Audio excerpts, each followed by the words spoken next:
రాయలసీమలో మేము బతకలేకపోతున్నామన్నా. బలం ఉంటే తప్ప బలం ఉన్నోడితే రాజ్యం అన్న. మాలాంటి సగటు మనుషులకి బలం లేదన్నా. నా బిడ్డని చెరిచి చంపేస్తే దిక్కు లేదన్నా మాకు. నేను చెప్పాను, తల్లి నేను ఓడిపోయి ఉన్నాను, ఆయనకేమో 151 సీట్లు ఇచ్చారు ప్రజలు, నేనేం చేయాలో తెలియట్లేదంటే, నువ్వు నిలబడన్నా, నువ్వు వస్తే నువ్వు న్యాయం జరుగుద్దన్నా. నా దగ్గర ఏ బలం ఉంది తల్లి,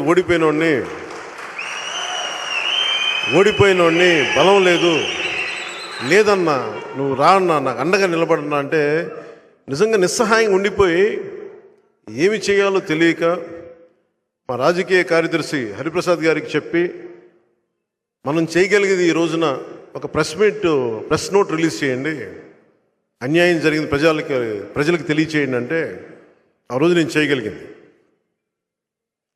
ఇది ఎందుకు చెప్తున్నానంటే, రాయలసీమలో పోరాటం చేస్తే ఎంత కదిలొస్తారని చెప్పడానికి నిదర్శనంగా కోసం చెప్తున్నాను ఈ సంఘటన.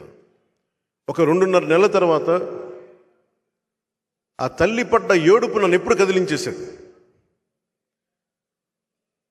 నేనేం చెప్పానంటే, నాకు ఆ తల్లి 14 ఏళ్ల బిడ్డను కోల్పోయిన తల్లి దివ్యాంగురాలు. మళ్ళీ తను కర్నూలుకి నేను వస్తానని చెప్పండి, ఇది దేశం అంతా తెలియాలి ఈ బిడ్డ జరిగిన అన్యాయం అంటే. పోలీసులు కేసులు తీసుకోవట్లా, ఏదైతే వేటాడబడుతున్నాయో అవి వెనక్కి తిరిగినాయి అంటే, వేటాడబడుతున్న క్రూర మృగాలు కూడా పారిపోయే అంత గొప్ప నేలది, చదువుల నేలది. కోస్తా ప్రాంతానికంటే కూడా హైయెస్ట్, అత్యధికంగా పంట పండే నేలది ఒకప్పుడు. మనకి మిగతా నేల కర్ణాటకకి వెళ్ళక ముందు అలాంటి గొప్ప నేల ఈ రోజున ప్రతి ఊర్లో, ప్రతి నియోజకవర్గంలో కొద్ది మంది చేతుల్లో కబంధ హస్తాలు ఇరుక్కుపోయాను. మన కొట్టే సాయిని శ్రీకాళహస్తిలో ఆ ఎవరు చెంపదెబ్బ కొడితే నాకు చాలా కదిలిపోయింది. నిరసనకు కూడా మీకు చెప్పడానికి వీలు లేదంటే, నేను ఢిల్లీకి వచ్చి నాకు ఒకటే అనిపించింది, ఇక్కడ కొట్టే సాయి లాంటి నిలబడే వాళ్ళకి ధైర్యం చెప్పాలి, ఇక్కడ నేను రావాలి, అందుకని వచ్చిన రోజున. ఇది ఎందుకు చెప్తున్నానంటే, మనందరం సమిష్టిగా ఆలోచించకపోతే కొంతమంది చేతిలోకి అధికారం ఉండిపోద్ది.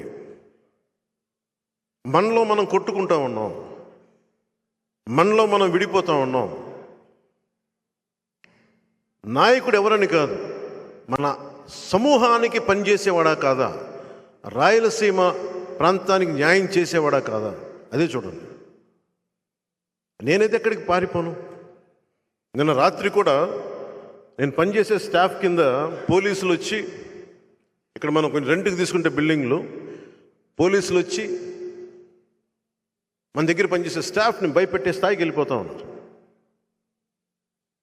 జగన్ ప్రభుత్వానికి ఒకటే చెప్తున్నాను, జగన్ ఇది 2009 కాదు, జగన్ ఇది 2024, మర్చిపోయి.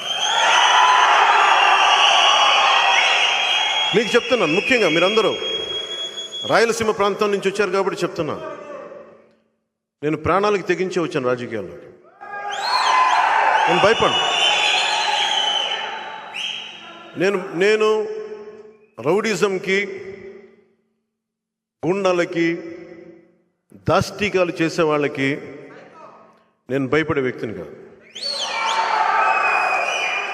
కాకపోతే మూర్ఖంగా వెళ్ళిపోయి, ఏ వ్యూహం లేకుండా వెళ్ళిపోయి ప్రాణాలు అర్పించుకున్న అజ్ఞానిని కూడా కాదు.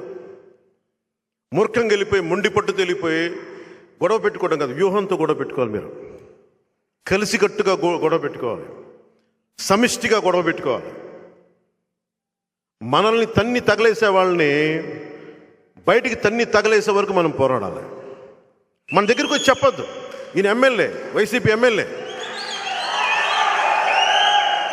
నిజంగా వైసీపీ ప్రజాస్వామ్యబద్ధమైన పార్టీ అయితే, పార్టీ కోసం నిలబడ్డ వ్యక్తి,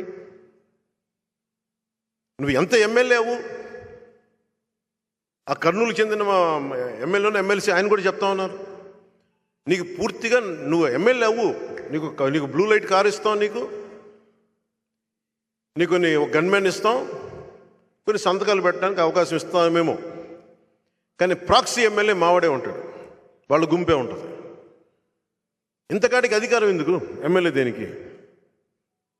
అలాంటి వ్యధ పడే ఈ రోజున మన శ్రీనివాసులు గారు, ఆరణి శ్రీనివాసులు గారు వ్యధతో బయటకు వచ్చాడు ఈ రోజున వైసీపీ.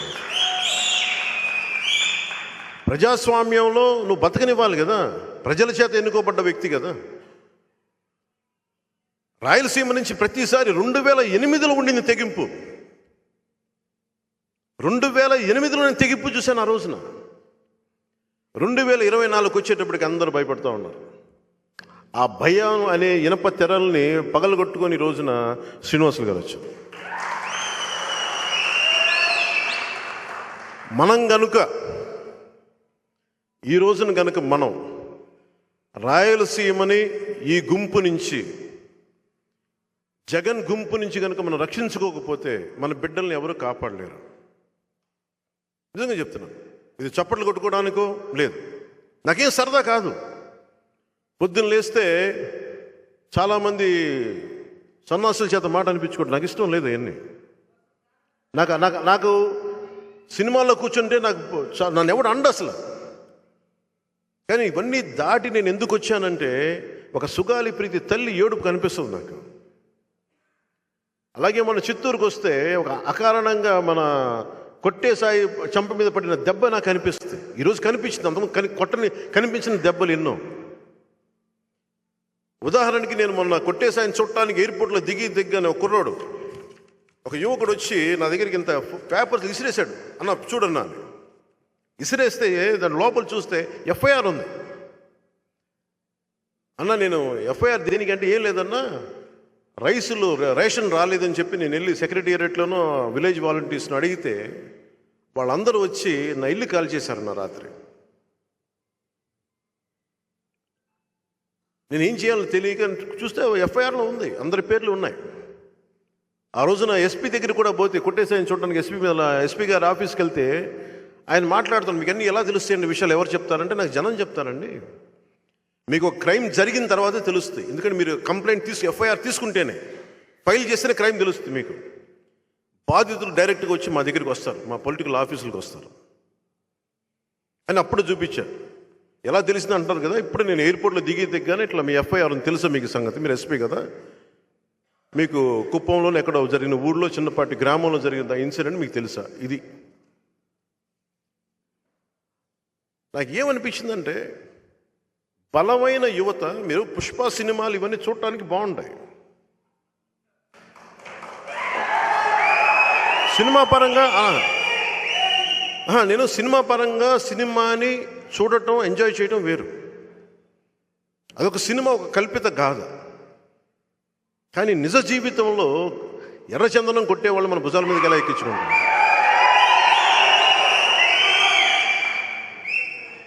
అంటే అంత అకారం. నేను డబ్బులు సంపాదించుకున్న మార్గాలు బోల్డని ఉన్నాయి. శ్రీవారి సొత్తును దోచేయడం కాదు, ఎవరికి పడితే ఫ్రీ దర్శనాలు, అడ్డు ఆపు లేదు టీటీడీ దోపిడీకి.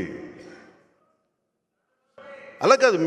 నా ఉద్దేశం ఎలా ఉంటుందంటే, రమణ దీక్షితులు గారు, నేను న్యాయం ఎప్పుడు ఎలా ఉండాలి అంటే, న్యాయం ఎప్పుడు ఎలా ఉండాలి అంటే తప్పైనా ఒప్పైనా ఒకేలా మాట్లాడు. ఆ రోజు ఆ పింక్ డైమండ్ పోయిందని నా చేత కూడా రమణ దీక్షితులు గారు ఫోన్ చేస్తే నేను కూడా ఖండించాను ఆ రోజున. అదే రమణ దీక్షితులు గారు మళ్ళీ వైసీపీ రాగానే ఒక మాట మాట్లాడాలి పింక్ డైమండ్ గురించి. నా సమస్య రాయలసీమలు ఇదే సమస్య. ఒక అన్యాయం జరిగితే పార్టీలు మారినా మీరు ఎదిరించి నిలబడకపోతే మనల్ని ఎవరు బాగు చేయలేరు. నాలాంటి వాళ్ళు ఒక 10 లక్షల మంది వచ్చినా మనల్ని మనం హెల్ప్ చేసుకోకపోతే ఎవడు బాగు చేయలేడు. నా కోసం చెప్పట్లా, నా బిడ్డల్ని ఎవరు టచ్ చేస్తే నేను ఊరుకునే వ్యక్తిని కాదు. ఒక 5,000 జీతగాడిని అయినా సరే నా కుటుంబాన్ని ఎలా రక్షించుకోవాలో తెలిసిన వాడిని. నాకు మీద గురించి నా భయాలు లేవు. నా బాధ, నా భయాలల్లా సమాజం ఏమైపోతుంది, అడ్డగోలుగా మన కళ్ళ ముందు దోపిడీ జరుగుతూ ఉంటే కామ్గా కూర్చున్నాం. రాయలసీమకి రౌడిజానికి పెట్టిన పేరైపోయింది. నా ముందే చెప్తున్నారు ఒక్కొక్క వైసీపీ నాయకులు, మా ఏరియాలకు వస్తే మేము ఊరుకోమన్నా, మేము ఎవరిని అన్నా కదా, మా ఏరియాలకు వస్తే మేము ఊరుకోమండి, మా నియోజకవర్గాల్లో మాదే పలుకుబడి, ఎవరిని ఊరుకోం మేము. పలమనేరు అనండి, పీలేరు అనండి, ఏ నియోజకవర్గం అనేవాడి. అలా కాదు, ఇది మీరు కూర్చొని ఒక నిమిషం, మీరు కూర్చొని యువత వచ్చే తరం మీరు వ్యూహం వేయాలి. మీరందరూ ఏకాభిప్రాయానికి రావాలి. మన ఉమ్మడి ప్రయోజనాలేంటి, మన సామూహికంగా మనం ఏం ఆలోచించాలి, ఎక్కడ మనం గొడవ పడుతున్నాం, ఎక్కడ ఏకాభిప్రాయం ఉంది, ఏకాభిప్రాయం ఉన్న చోట అందరూ కలవండి.